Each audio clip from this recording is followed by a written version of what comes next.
Welcome back. Today is a big day. Having a cookout, having a few people out, and I'm hoping it all goes well. I'm going to start by trimming this brisket up here. Picked it up a while ago, it was frozen, and thawed it out, and let's get the trimming.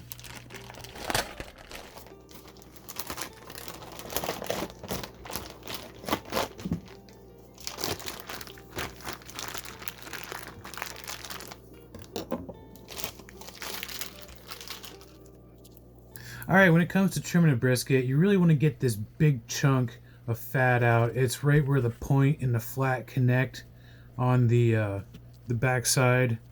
And trim some of the silver skin off and things like that. There's this big chunk of fat that runs along the edge. I like to trim that down pretty close. Leave about a 1/4 inch or an 1/8 inch. And I skimmed it a little close there, but it'll still work out. And save all your trimmings. You can take your trimmings and make some really, really awesome beef tallow. But you can see right there that big fat chunk, and I just carve it right down.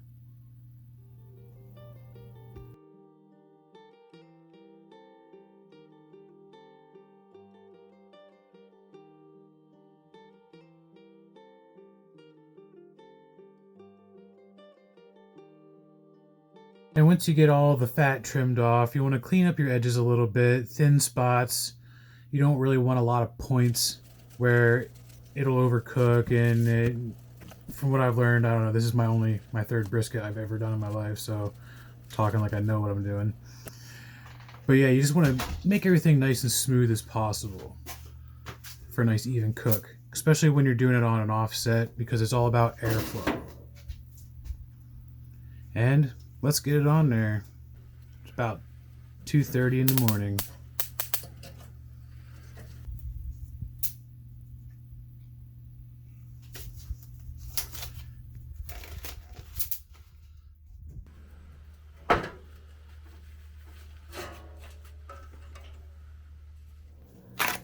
Alright, got a couple pork butts here. The small pork butt I actually got from a local deli. It is from Rupert's Meat Markets. Awesome place for great local fresh meats. And I had this other pork butt, and I think there's something wrong with it.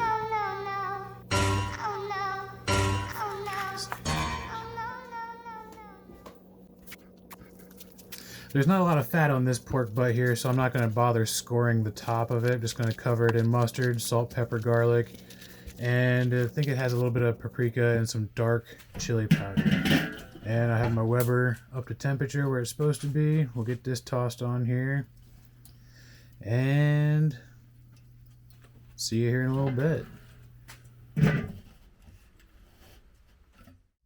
What I didn't explain in the last part of the video was I thawed out that pork butt, opened it up, and it was spoiled.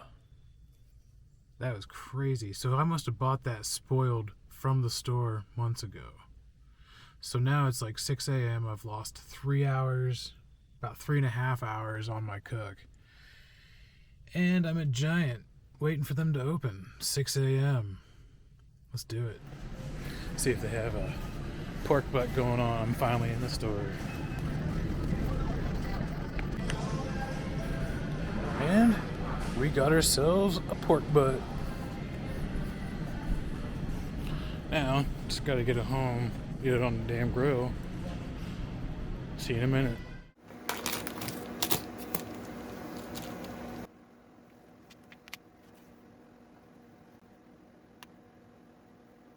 Alright, just repeat the same process, but since this one here has a nice fat cap on it, I'm going to go through and score it. You want to score the fat because you want to get that smoke to really penetrate right through. And also, it gives little crevices for the seasoning to hide. Little bonus features.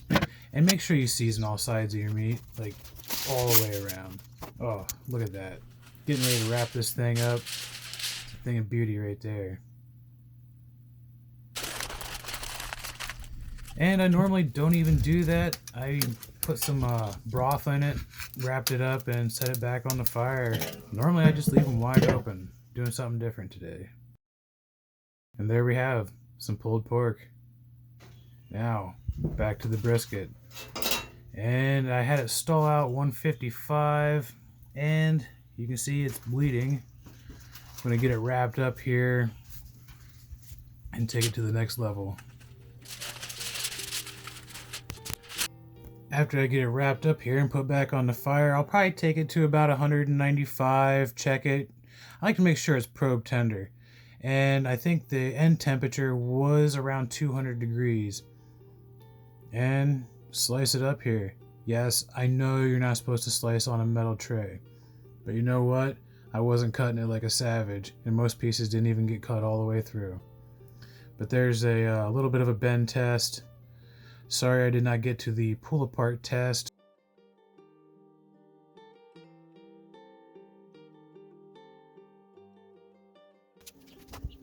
Now, for the real star of the show, the mac and cheese. It's 10 pounds of mac and cheese cooked on an acorn at 350. Turned out awesome. Now, I really didn't have any more footage because I wanted to get food served up, and I really want to take some time and apologize for just having some mediocre footage lately. My videos have been kind of lackluster. I've been very busy doing work around my house, getting ready for this party, and I just want to apologize for putting out some subpar videos lately. And I'm going to try to step it up here. So, I don't know, just stick with it. And if you like what you're seeing, like, subscribe, hit that bell, and see you again.